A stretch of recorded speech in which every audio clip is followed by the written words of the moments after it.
కీర్తనల గ్రంథము 24వ అధ్యాయము. భూమియు దాని సంపూర్ణతయు, లోకమును దాని నివాసులను యెహోవావే. ఆయన సముద్రముల మీద దానికి పునాది వేసెను, ప్రవాహ జలముల మీద దాన్ని స్థిరపరచెను. యెహోవా పర్వతమునకు ఎక్కదగిన వాడెవడు? ఆయన పరిశుద్ధ స్థలములో నిలువదగిన వాడెవడు?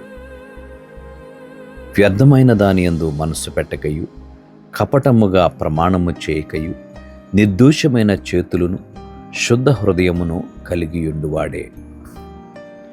వాడు యెహోవా వలన ఆశీర్వాదమునందును, తన రక్షకుడైన దేవుని వలన నీతిమత్వమునందును. ఆయనను ఆశ్రయించువారు యాకోబు దేవా, నీ సన్నిధిని వెదుకువారు అట్టివారే. గుమ్మములారా మీ తలలు పైకెత్తుకునడి, మహిమగల రాజు ప్రవేశించినట్లు పురాతనమైన తలుపులారా మిమ్మను లేవనెత్తుకొనడి. మహిమగల ఈ రాజు ఎవడు? బలశౌర్యములు గల యెహోవా, యుద్ధశూరుడైన యెహోవా.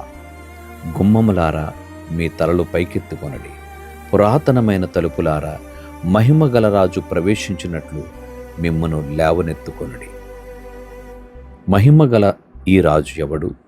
సైన్యములకు అధిపతియగు యెహోవాయే. ఆయనే ఈ మహిమగల రాజు.